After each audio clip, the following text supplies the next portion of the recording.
Witam Państwa serdecznie w nietypowym, ale historycznym miejscu. Nikomu nie muszę tłumaczyć, gdzie jesteśmy, ale Duch Śląska z całą pewnością będzie tym obradom Rady Ministrów towarzyszył. Bardzo dziękuję, że możemy dzisiaj pracować jako Rada Ministrów właśnie w Katowicach.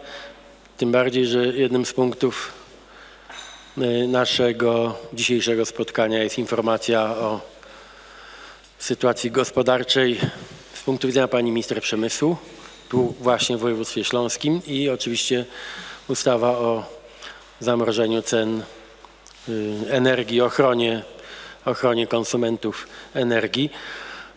Jesteście Państwo pewnie pod wrażeniem tych informacji. Każdego dnia dobiegają nowe informacje o różnych dziwnych zdarzeniach, które mają pośredni lub bezpośredni związek z agresywną obecnością także rosyjskich, białoruskich służb w Europie, w tym, co nie jest przecież dla nikogo niespodzianką czy zaskoczeniem, także w Polsce. Mam nadzieję, że tu już jest czysto. Jak patrzę na pana ministra Siemoniaka i zapewnia nas, że będziemy mogli w warunkach niejawnych obradować. Też dyskutujecie Państwo o sytuacji rzeczywiście bez precedensu. Tu z kolei patrzę na ministra sprawiedliwości. Sytuacja związana z ucieczką sędziego Szmyta i towarzyszy tym informacjom i sensacjom wiele spekulacji. Nie ulega wątpliwości po tym, co odebrałem od naszych służb, że nie mamy do czynienia z jakimś jednorazowym wyczynem, tylko ze sprawą, która ma swoje źródła długi czas temu.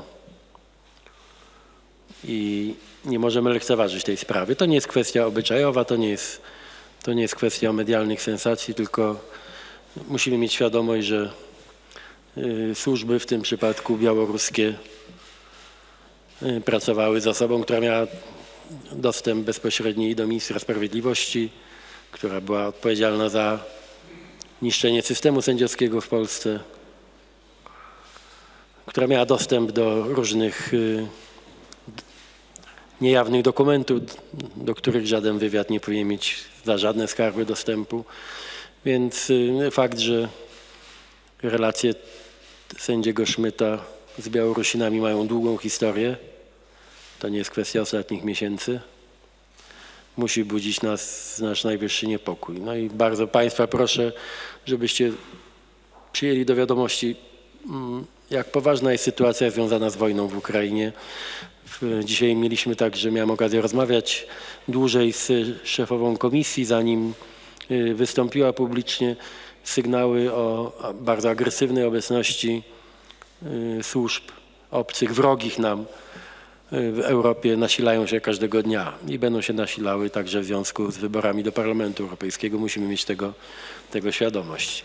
Mówię to do Państwa w obecności mediów, bo chciałbym, żeby także opinia publiczna w Polsce była świadoma napięć i zagrożeń, jakie może powodować obecność obcych służb w związku z wojną i żebyśmy nie mieli też złudzeń co do charakteru działań niektórych osób, które postawiły sobie za cel dewastowanie polskiego systemu prawnego i dzisiaj wiele na to wskazuje, że nie było w tym przypadku i że to, co obserwujemy także w innych państwach europejskich, czyli próby podważenia ładu prawnego i ładu demokratycznego poprzez agentów i prowokacje, a także agresję w cyberprzestrzeni, to wszystko jest coraz bardziej synchronizowane i nie pozostawia złudzeń co do celu, jaki sobie Moskwa i Mińsk stawiają w najbliższych miesiącach.